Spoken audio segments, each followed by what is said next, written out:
as we should have been. We'd have done read the Bible already. But just because it is me going at my own pace and nobody now run me down, yeah, that's why we're not finished reading the Bible yet. You know, we had a lot of little pauses here and there.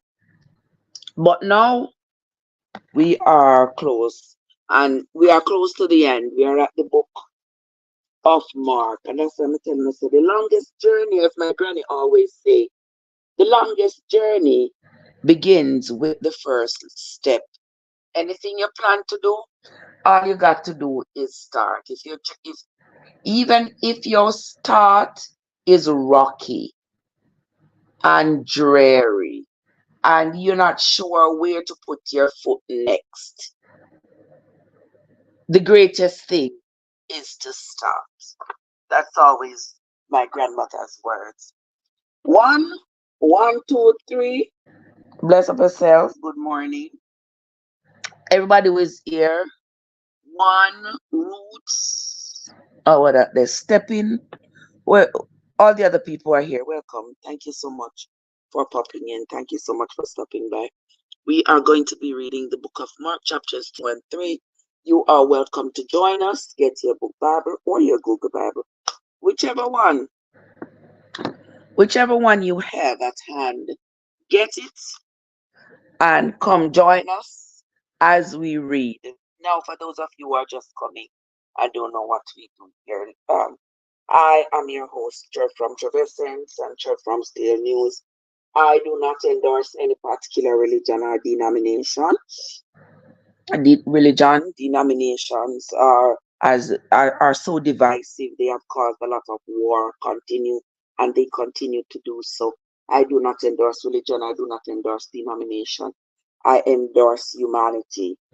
Yes, and I encourage everybody to find a peaceful space when you interact with other individuals. If you can't find a peaceful space with that individual, you take the high road and you leave them be, because then everybody was meant for everybody. Not everybody was meant to be your lover. Not everybody was meant to be your friend. So we are definitely going to have disagreements, but our disagreements should not lead to destruction of each other. Okay, religion, on the other hand, as we have been seeing, as we have been reading the Bible, encourages the destruction of the person with whom you disagree, and all of that. You know, you all know what I'm talking about. Therefore, I do not endorse religion. On this journey that I'm on in reading the Bible, I've decided that since the Bible was presented to me as my moral compass, and I'm expected to follow it and to live by it, I have to read it so that I know what it is that I am following, not just be glued to the scare tactic, the fear tactic, the fear mongering that is exposed upon me to say, you know, if you're not doing what the Bible says, you're gonna go to hell. Fire gonna come down from heaven somewhere and I go burn you and stuff. I don't want to just be a good person out of fear that this fire is going to come down and burn me up. No.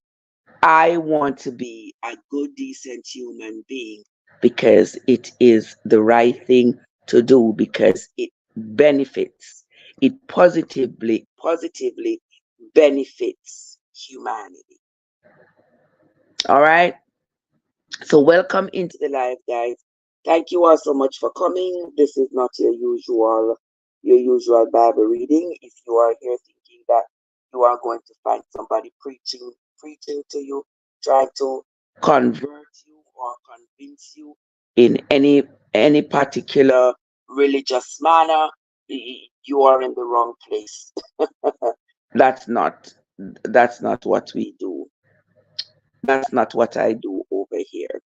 But anywho, without further ado, without much talking, because I don't have a lot of time today, we are going to move right along we are going to move right along into the reading. So get your book Bible or your Google Bible and move, and let us turn to St. Matthew chapter 2. Yesterday we were reading where Mark was presenting his version of Jesus's presence. Okay, his the disciples and what happened during that period, as it was being told or continues to be told, that story of Jesus's teaching and preaching and baptizing the people and etc. So let us move right along, gentle people. We are on to St. Matthew chapter 2.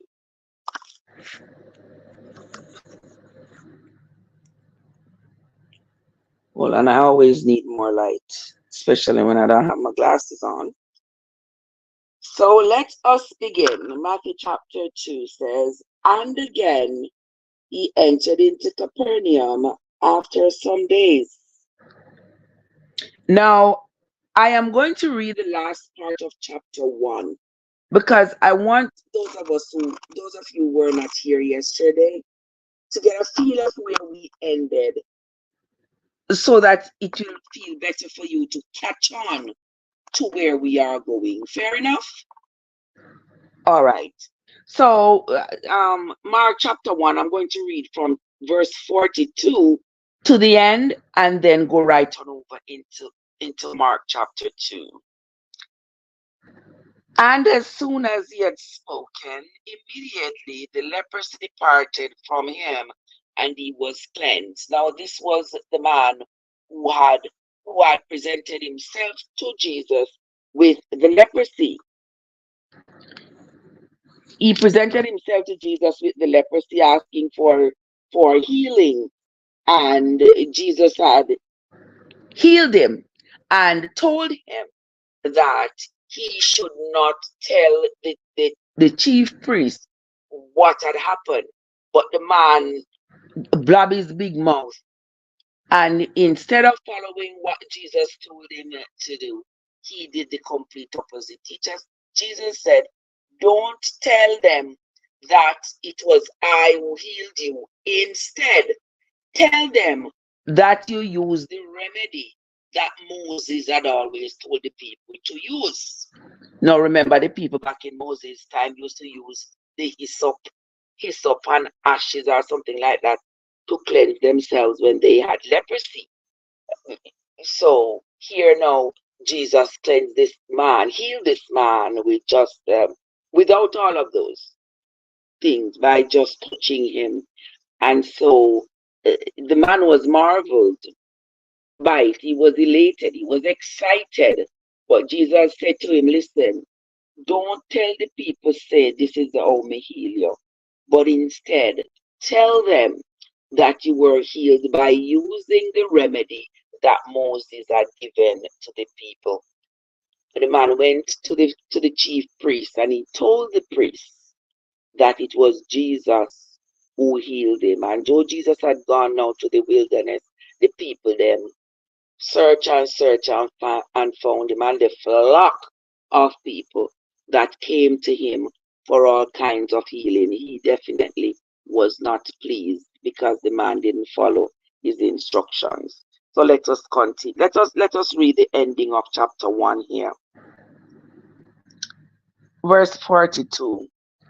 "And he straightway charged him, and forthwith sent him away, and said unto him, See thou say nothing to any man, but go thy way, show thyself to the priests, and offer for thy cleansing those things which Moses had commanded, for a testimony unto them." But he went out and began to publish it much, and to blaze abroad the matter, insomuch that Jesus could no more openly enter the city, but was without. When it says without, it means was outside in these desert places, and they came to him from every quarter. AG is in the place. AG, bless up yourself. What are you doing, AG? Good morning. Happy Tuesday morning to you, my love. Now we move on to chapter 2. And again he entered into Capernaum after some days. And it was noise that he was in the house. So that means everybody now start talking. Jesus come. Jesus come. Jesus here. Jesus is here. And straightway many were there together, insomuch that there was no room to receive them. No, not so much as about the door. And he preached the word unto them. And they come unto him, bringing one sick of the palsy, which was born of 4. And when they could not come near unto him for the press, they uncovered the roof where he was. And when they had broken it up, they let down the bed wherein the sick of the palsy lay. You get it? Yeah. So there were so many people who had come to see him. There wasn't any room in the house anymore. There wasn't any room by the door. The people were so many they couldn't get in. But there was one person who had the palsy. And they lifted off the roof of the house and let down that person through the roof on a bed, just so that Jesus could heal that person. Verse 5 says, when Jesus saw their faith, he said unto the sick of the palsy, Son, thy sins be forgiven thee. But there were certain of the scribes sitting there and reasoning in their hearts, why doth this man thus speak blasphemies? Who can forgive sins but God only? And immediately, when Jesus perceived in his spirit that they so reasoned within themselves, he said unto them, why reason ye these things in your hearts? Whether it is easier to say to the sick of the palsy, thy sins be forgiven thee, or to say, arise and take up thy bed and walk. But that ye may know that the Son of Man hath power on earth to forgive sins, he said to the sick of the palsy, I say unto thee, arise and take up thy bed and go thy way into thy house. And immediately he arose, took up the bed, and went forth before them all, insomuch that they were all amazed and glorified God, saying, we never saw it on this fashion. They were shocked.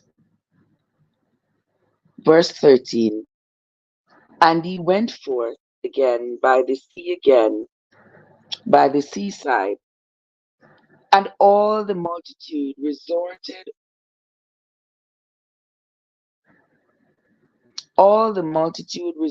unto him, and he taught them. And as he passed by, he saw Levi, the son of Alphaeus, sitting at the receipt of custom, and said unto him, follow me. And he arose and followed him.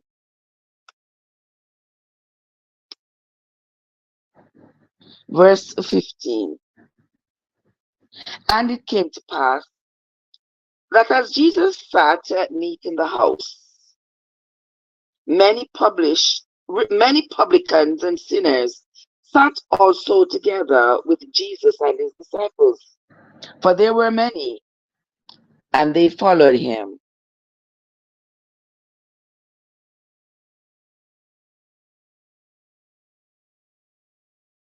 And when the scribes and Pharisees saw him eat with publicans and sinners, I don't know why I always keep saying Republicans, but I'm not sure.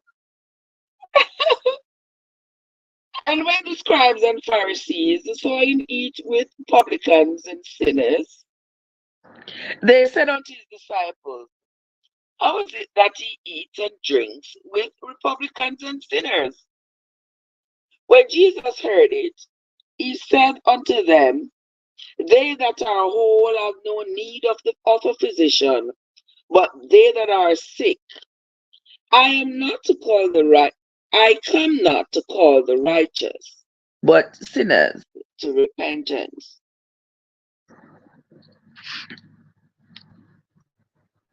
Verse 18. And the disciples of John and the Pharisees used to fast. Really? It's kind of interesting here, so guys. Okay.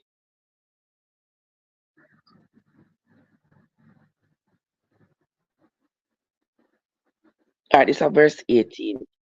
And the disciples of John and of the Pharisees used to fast, and they come and say unto him, why do the disciples of John and of the Pharisees fast, but thy disciples fast not? Okay, so the people who used to follow John and the people and the Pharisees, those people had fasting as one of their rituals. So now the people are asking Jesus, you see, now they're trying to make sure now them compare Jesus to every other religious leader that they have encountered. They're trying to see the similarities and the differences with their gospel, the similarity and the differences with their presentation, the customs that they embrace. They want to compare.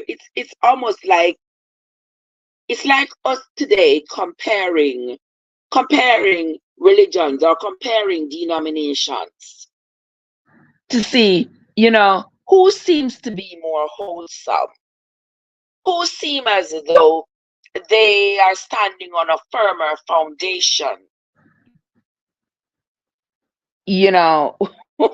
So here the people were doing just about the same thing. Yeah. So they are saying, the disciples of John, the people who were following John and the Pharisees, they had their teaching, but fasting was important to them. How comes your people them not fasting? Because they want to say, no, well, if you not fasting, that means say that's a great difference between your religion and their religion. So now we are gonna have to choose which one we prefer. Do we prefer the religion that includes fasting or the one that don't include fasting? Are they trying to belittle Jesus's presentation of the gospel to say, well, if you don't have fasting in your teaching, we're not gonna follow you? You see, it's it's nothing new, guys. It's nothing new. You present yourself to the world. You come with the same thing that everybody else has come with. You see how hard it's gonna be for you to break through. It's gonna be hard for you to break through because the same story that everybody has is the same story you have. It's not gonna be any different. So the people are not gonna be as intrigued as if you present something fresh, something different, something new, something unique. And we see this all the time. You see, when those of us who are on the internet, we see people, those of us who are in the bottom of the bell curve, you know what I mean? The people who are at the tip of the bell curve, they present something quite different. They present something with a different kind of flair, and honestly, that is what is going to make you stand out from amongst the rest. And that was the religious intentions here. You got to stand out. You got to be different if you want people to follow you. Now, y'all remember when we spoke about the prophets, and I had asked, how in the world are we supposed to know which of these prophets was speaking the truth and which was not? Because all these prophets were trying their best to be different, to make themselves more recognizable, to make themselves more respected. So that to try to come with something quite different, something the people had never seen or heard of before. And then there were the ones who just fell in line because, hey, once I call myself a prophet, everybody's going to respect me and treat me differently, treat me better than the ordinary man. So I'm just going to put on a long robe, call myself a prophet, and tell them that I had a dream, and in the dream I saw Jesus, I saw God, whoever, and and present something to them that's going to make them respect me. But then there were others who wanted to go out of their way, people like Jeremiah, who wanted to add a little bit more flair to their presence.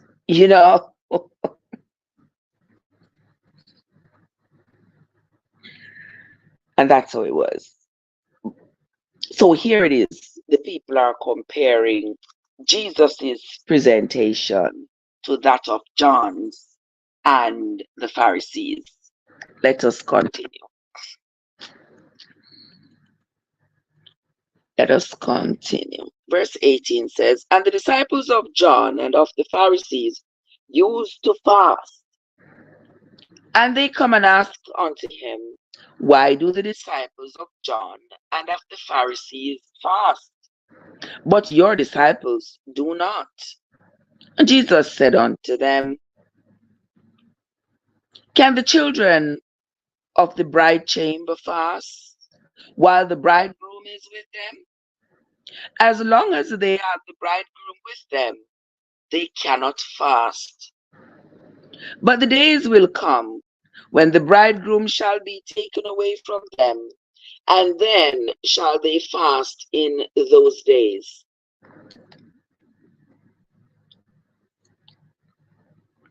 No man also seweth a piece of new cloth on an old garment, else the new piece that filled it up taketh away from the old, and the rent is made worse. And no man puts new wine into old bottles, else the new wine doth burst the bottles, and the wine is spilt, and the bottles will be marred. But new wine must be put into new bottles.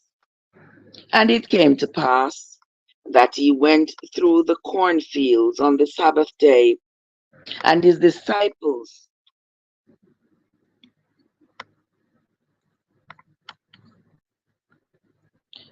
let's read that again, verse 23. And it came to pass that he went through the cornfields on the Sabbath day, and his disciples began as they went to pluck the ears of corn. And the Pharisees said unto him, behold, why do they on the Sabbath day, which is not, why do they on the Sabbath day that which is not lawful? And he said unto them, have ye never read what David did when he had need and was hungered, he and they that were with him? How he went into the house of God in the days of Abiathar the high priest, and did eat the shewbread, which is not lawful to eat but for the priests, and gave also to them which were with him.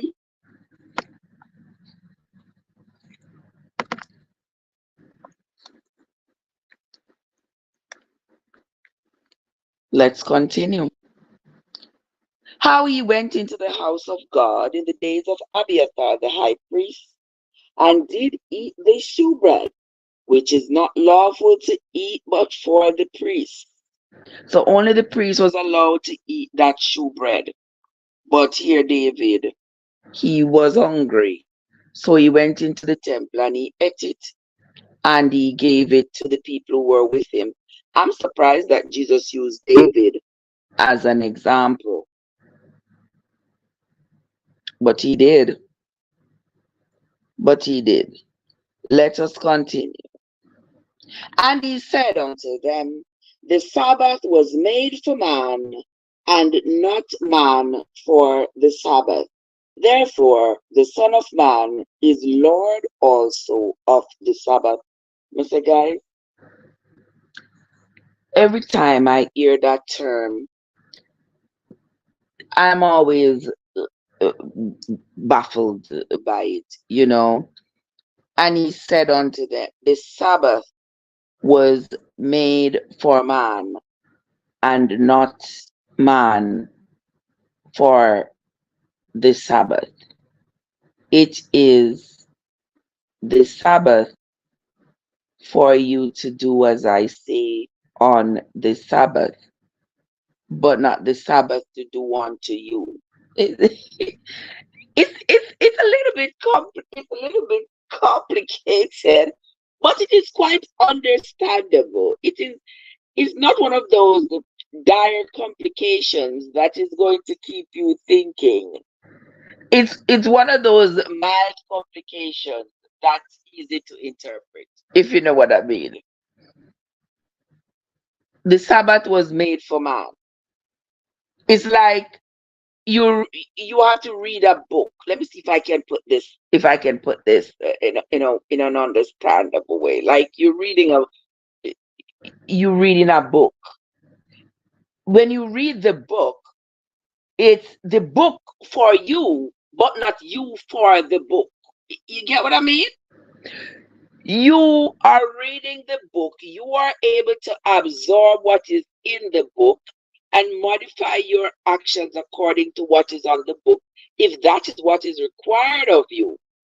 But the book by itself is an abstract. The book by itself don't have any reasoning capabilities. So it's the book for you, but not you for the book. It's the same thing. It's the same thing here.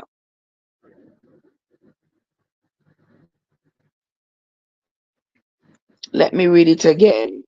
And he said unto them, the Sabbath was made for man, but not man for the Sabbath.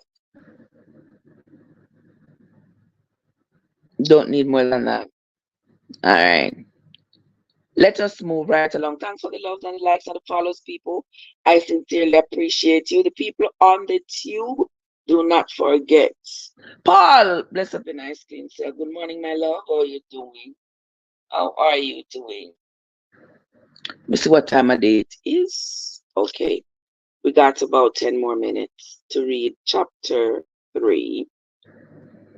All right, we are moving on to chapter 3 in the book of St. Mark.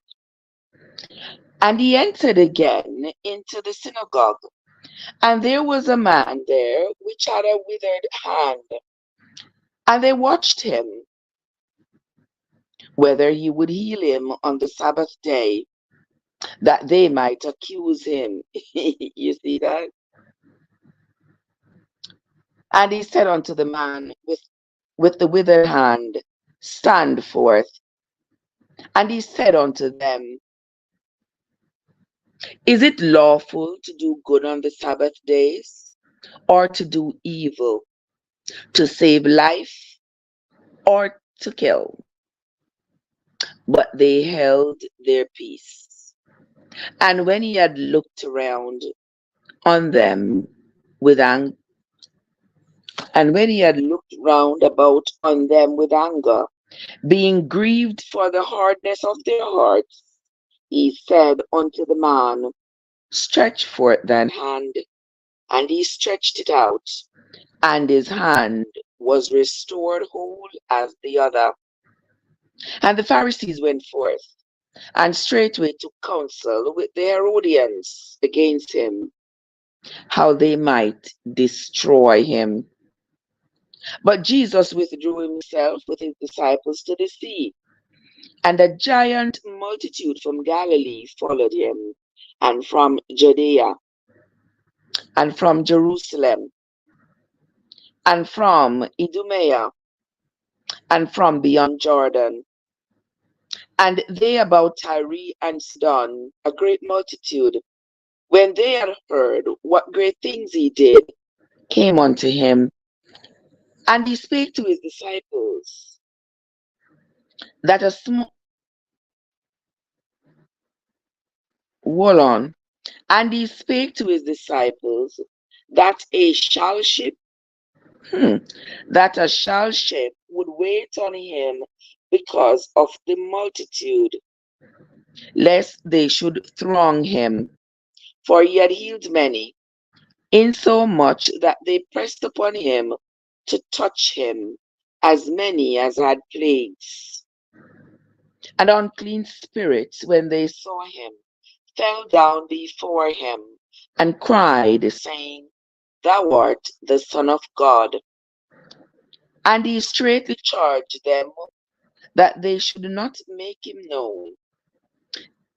And he goeth up unto the mountain, and called unto him whom he would, and they came unto him.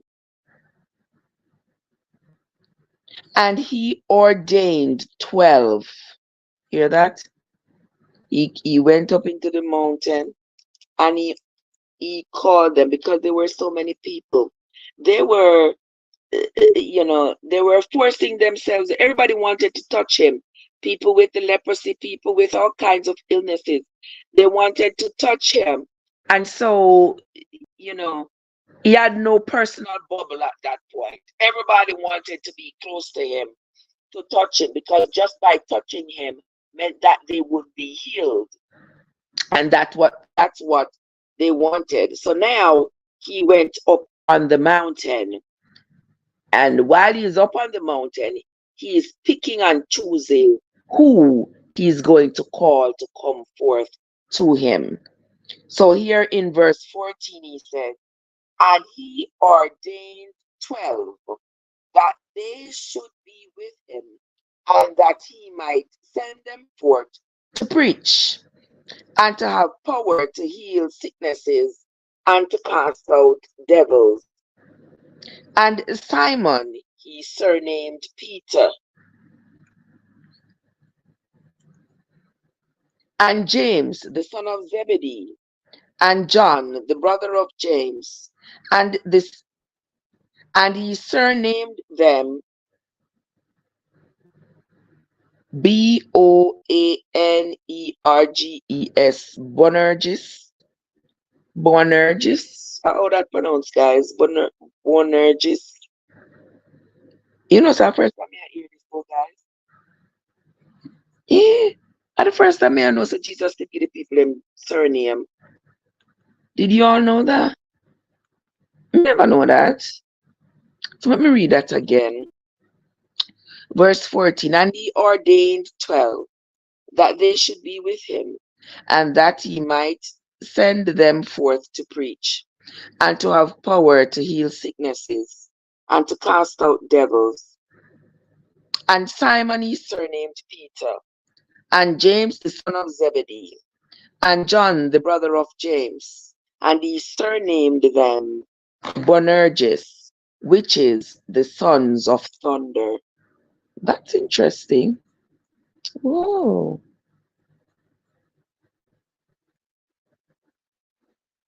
Okay. Verse 18, and Andrew and Philip, and Bartholomew and Matthew, and Thomas, and James the son of Alphaeus, and Thaddeus, and Simon the Canaanite, and Judas Iscariot, which also betrayed him, and they went into a house. So you see, guys, Mark's account of what happened, and Matthew's account you can compare the two, because the Bible isn't written in chronological order. There is nothing chronological about the order in which the books of the Bible have been presented to us. So when we read now in Mark about Judas Iscariot, even though we had read in Matthew that Judas Iscariot had unalived himself after he betrayed Jesus, I want you to understand, those of you who don't already know, that Matthew is giving his account. Mark is giving his account. Okay? So the informations are indeed going to overlap some. Okay? Let us continue. And the multitude came together again, so that they could not so much as eat bread. And when his friends heard of it, they went out to lay hold on him, for they said, he is beside himself. And the scribes which came down from Jerusalem said, he hath Beelzebub, and by the prince of the devils casteth he out devils. And he called them unto him, and said unto them in parables, how can Satan cast out Satan? Hey. And if a kingdom be divided against itself, that kingdom cannot stand. And if a house be divided against itself, that house cannot stand. And if Satan rise up against himself, and he divided, he cannot stand, but at an end. No man can enter into a strong man's house and spoil his goods, except he will bind the strong man, and then he will spoil his house. Now, that is self-explanatory. You can't enter into a strong man's house and go mash up his house, unless that strong man has been incapacitated in one way or the other. But if you enter into a strong man's house and try to destroy his place, he's going to destroy you. Let's continue. Verse 28, verily I say unto you, all sins shall be forgiven unto the sons of men, and blasphemies wherewithsoever they shall blaspheme. But he that shall blaspheme against the Holy Ghost hath never forgiveness, but is in danger of eternal damnation. Well, I'm read this today again.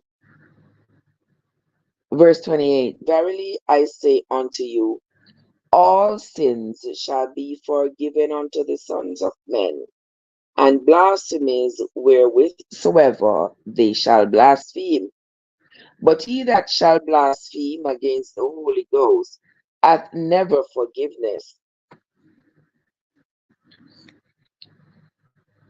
but is in danger of eternal damnation, because they said, he hath an unclean spirit.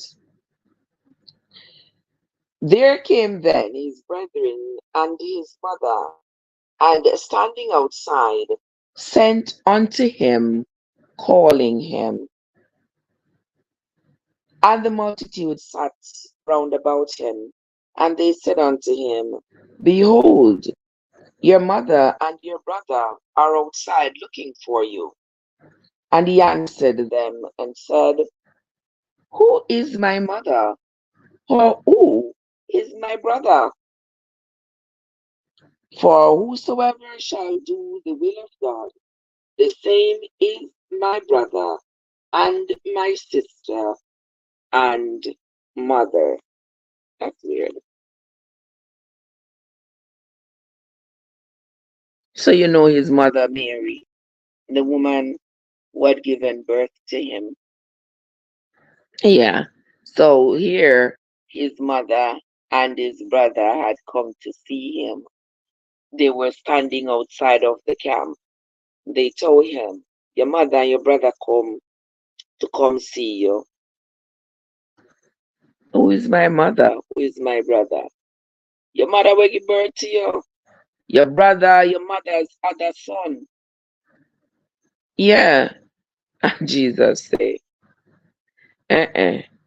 Anybody, I'm saying, Jesus said, whosoever shall do the will of God, that is my brother, that is my sister, that is my mother. So if you do the will of God, he call you his brother, his sister, his mother. But I'm not sure what he was saying there, like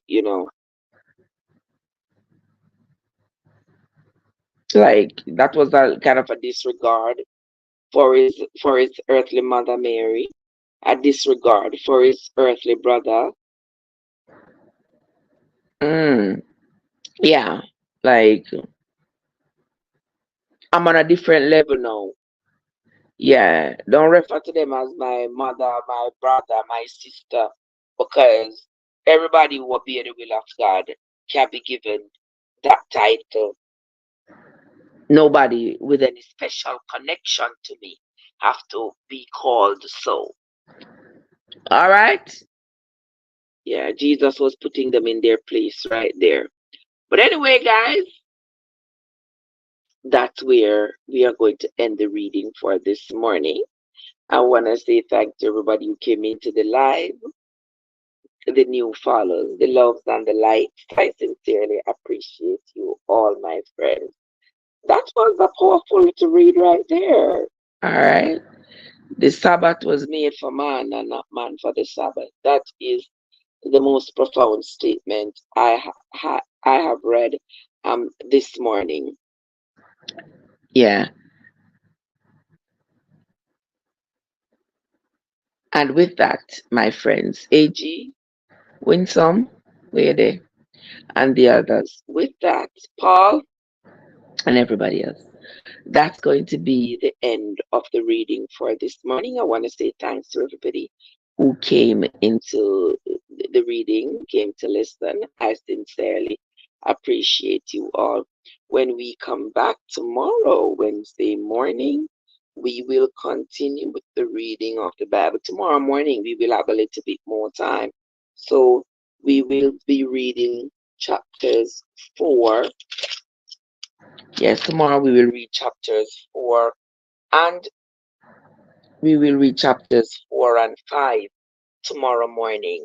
So guys, join me again tomorrow morning around this same time at this same place, either on the talk or on the tube, when I will continue my journey of reading the Bible from beginning to end. Until then, my friends, this is Trev from Trevessence, where your journey matters. Now have yourselves a productive day, and I will see you all later. Later, guys. TikTok sick. How are you doing, my love? Good to see you. I'll see you later, TikTok sick. I'm after the people's job, so I will see you later. Later, AG. Be safe on them streets, my love.